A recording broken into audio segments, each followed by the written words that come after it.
Hi guys, this is Empowered with Faye. Welcome. In today's video, we are talking about 3 books that I think will help you to fuel into the goals you've set for yourself for 2024. Firstly, they will help you to be a high performer and high achiever. And secondly, they will help you to stay committed to the goals you've set for yourself.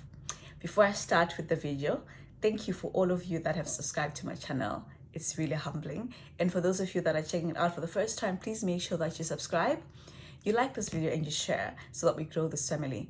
Empowered with Faith is all about everything inspirational, everything empowering, and everything life-changing. We are sharing content that matters and growing each other in the process. So let's start with the first book. So the first book I will recommend, of course, we're speaking high performance, will be High Performance Lessons from the Best on Becoming Your Best. I think this was quite an informative read, very engaging, and I like the fact that it has a wide range of what high performance is in different industries, and it uses practical examples and practical stories from real people on what high performance is in their industry. So it's very rare that you wouldn't relate to any of the stories in the book. So by the way, these two have a podcast called the High Performance Podcast. So if you're lazy to read, you can check out their podcast to listen to the episode. I think you'll get as much insight as I got from reading the book. So another thing that I really liked was that it carries practical advice, things that you can literally try and implement in your life, and solid recommendations for anybody who's looking into unlocking their full potential and being a high performer and high achiever.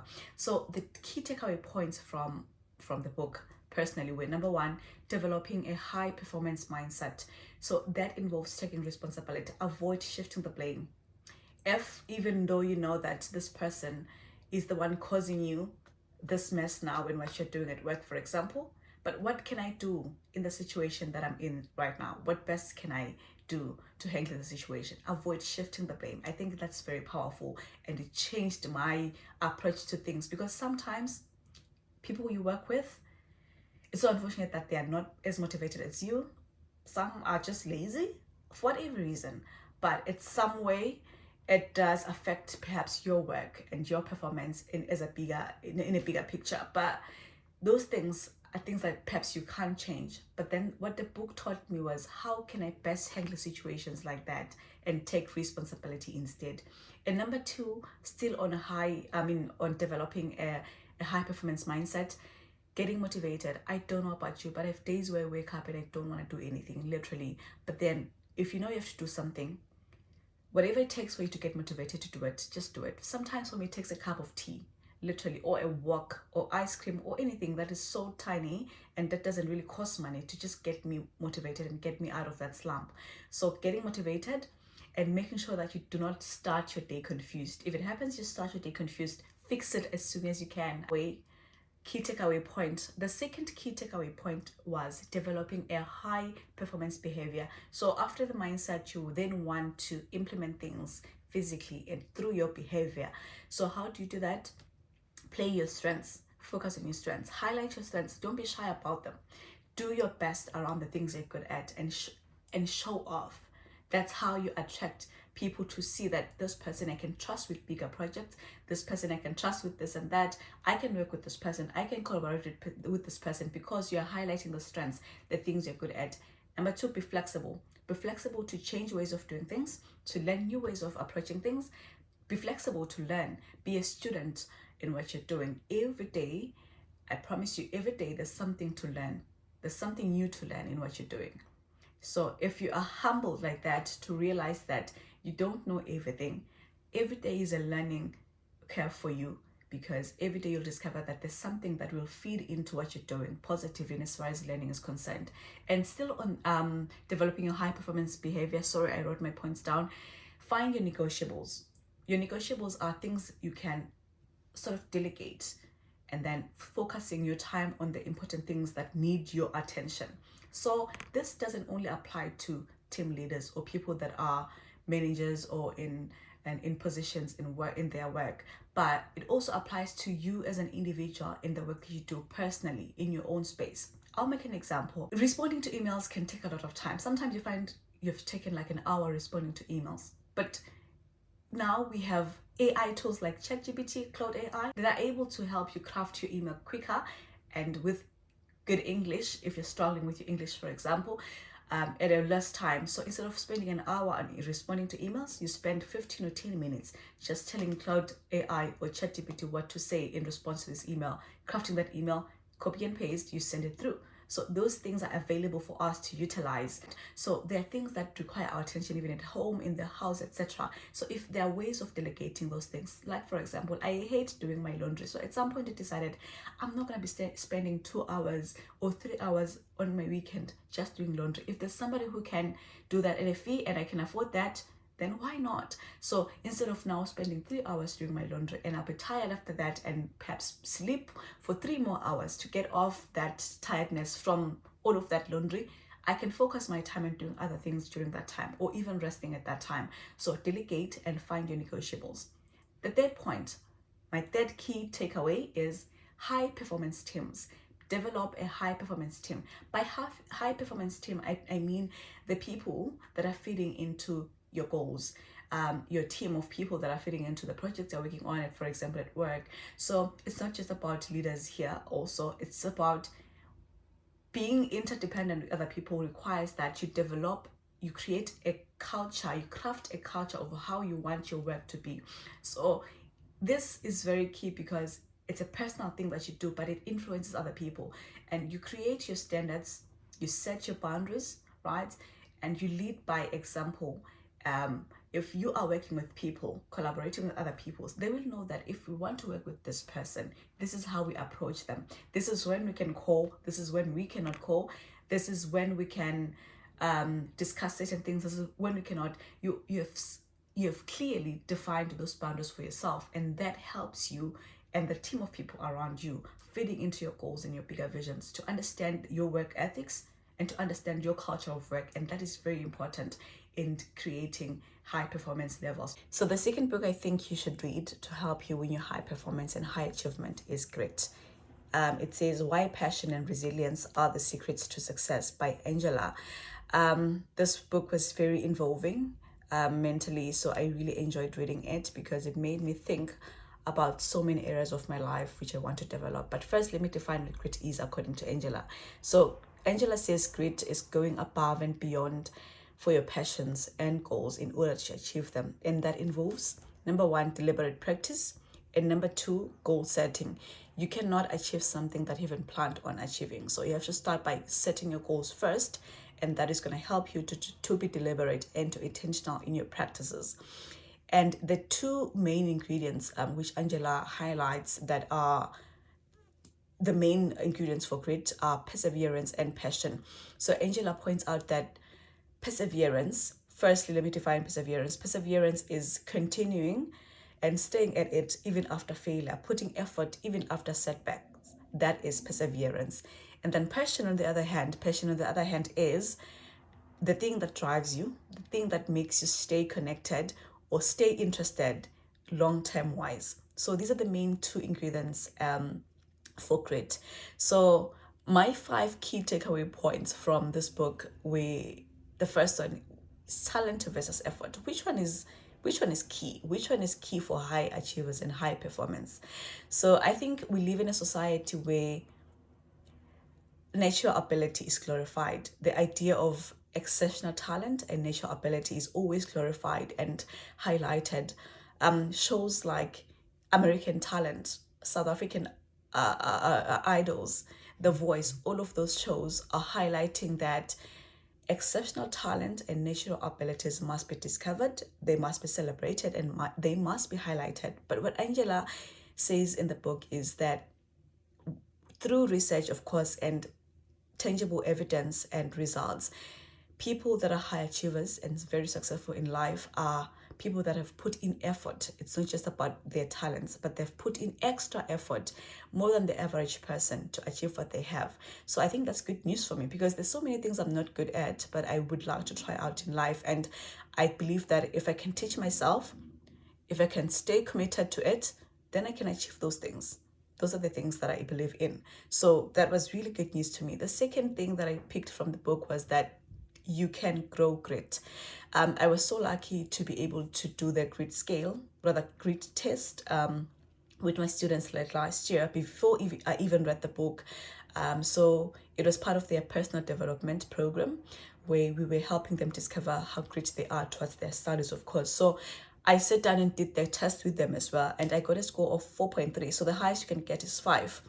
And according to the book, 4.3 is actually higher than 80% of adults in the US generally that actually take the test. So I was quite surprised at myself, but at the same time, what kept me thinking was that, is there a way of growing great? Because most of my students got a score of 3.4 or even less. There were a few that got 3.8. So I kept asking myself if it's possible to grow great. And my question was answered when I read the book. You can grow great over time. And it, of course, it involves deliberate practice and choosing the right environment for you to help you stay committed to your goals, to help you drive your passions, and then help you stay committed to what you said you want to do. So it's all about increasing your follow through and staying committed. And the third thing is sustaining passion. So grit is all about sustaining passion. So Angela points out 3 main points there. I wrote them down. That is exploring, committing, and connection. So the first one, when you talk about exploring, when you are young, in your mid-20s, I'd say, it's your time to explore, to discover your talents, to discover what you really like. And I think that's very key, because it's going to be easy for you to stay committed to something that you're passionate about. So it's important to explore and discover your passions, firstly. And then number 2, to feed into that perseverance, staying committed. Once you discover the thing that's very important to you, that drives your passions, staying committed is the next thing. So staying committed, not too many things, 1 or 2 things that feed into your bigger vision. Because once you have more than that, you will be overwhelmed and you will lose interest. You cannot multitask at at things like that. So pick the things that you want to commit to, that are the main things that fuel your passion and feed into your vision, and stay committed to them. And the last thing is connection. Connect your passion to your purpose.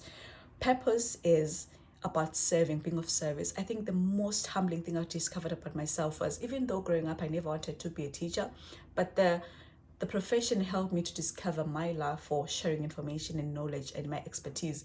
And most importantly, it helped me discover my passion for public speaking, like I'm doing right now. I think it's one area that I want to grow and develop personally. So I wouldn't have known otherwise if I hadn't explored and became a teacher and took on this path. So once you discover that, there's really no going back, because even when you wake up on days where you don't feel like doing stuff that you do around your work, you want to stay committed to it, because you believe that it serves a bigger purpose.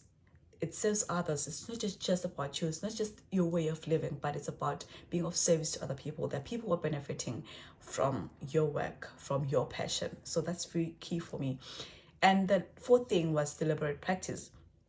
Like I said, deliberate practice starts with setting goals. So you can't practice on something that you haven't planned on practicing on. So you have to start by setting a goal, a bigger vision, and then goals from there. And then that will help you stay deliberate and stay intentional in what you're doing. And with time, the good news is that becomes effortless. It just becomes effortless flow, and it becomes your second nature.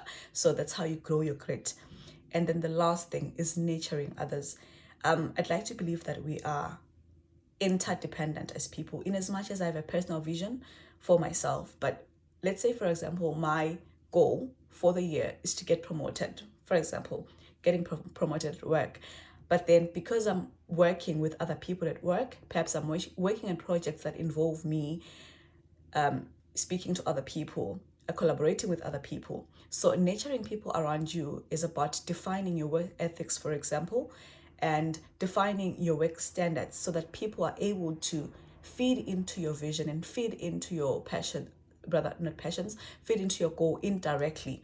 So when people are able to know and define your work ethics, you don't really have to sit down and lecture them, but the things you do, the way you handle your work, the way you do your things, it sets an example for the people that are feeding into you indirectly, to say, we know she operates like this. So if we need to work with her, then we have to meet this certain standard. So indirectly, those people are fitting into your goal and your bigger vision. So nurturing people around you and to sort of create the same growth that you have by being an example and such an example. I think that's very key for your high performance and high achievement in the long run. The last book I would highly recommend is The Chimp Paradox, the mind management program for confidence, success, and happiness. And I think this book is very crucial because if we master the art of managing our emotions and our mind, that will positively influence our work and our performance levels, honestly. So what Dr. Steve highlights in this book is that there are two major parts of the brain. We have what you call the prefrontal cortex and what you call the limbic system. Now, the former is what we call the human brain. The human brain is rational. It makes sane decisions. And then the latter, which you call the limbic system, is what we call the inner chimp. That one is emotional. And unfortunately, most of the time, these two parts of our brain are always at war. And the limbic system, which is the inner chimp, is always winning. Why? Because humans in nature are wired to be to find comfort, to find safety. So it's just human nature. So what the chimp is always doing is to finding instant gratification. So it is always chasing what I can say it's an illusionary state of happiness and perfection. So, and most of the time it comes as instant gratification. So the chimp is always looking for comfort, for safety, for rewards, for just happiness. So it will always fight with you if it doesn't get those things. What I like about the book, Dr. Steve is highlighting these two important parts of the brain, which are very complex scientifically, but the language used in the book is very easy to understand. So it was quite an easy read for me, and I really enjoyed it. So my key takeaway points from this book would be: number one, do not fight your chimp. Do not fight your chimp because it is stronger than you, and it will always win. And once it wins, you will always feel demotivated to try again, to build your discipline and do your things that you want to do. But instead, which brings me to my second point, feed your chimp positively. That is, eat well, stay healthy, seek happiness, seek the things that make you happy, and also, lastly, celebrate your victories. Celebrate and reward yourself when you win at even the smallest things, because if you don't, the chimp will be at war with you, seeking those things anyway. So if you create an environment like that for yourself, like rewarding your wins, celebrating your achievements, seeking happiness, doing things that make you happy, the chimp will be familiar with all of those things and it will not fight you, right? Then the last point is avoid chimp to chimp scenarios. When you find yourself in a situation where you have to exchange words, harsh words, and raising tones, avoid yourself in those scenarios, because these are two chimps operating now, chimp from the other person and a chimp from your side operating, and that will never end well. It never ends well. So if you're smart, be the smart one and take away from situations like that and try to find a perfect time where you can both reason, or at the very least when your chimp is not at play, even if their chimp is at play, because that's a better situation than having a chimp to chimp scenario. So that was it from me, from the 3 books that I think will help you achieve massively in your 2024 goals. So good luck and all the best. Bye. See you later. Don't forget to like, comment, and subscribe to this channel.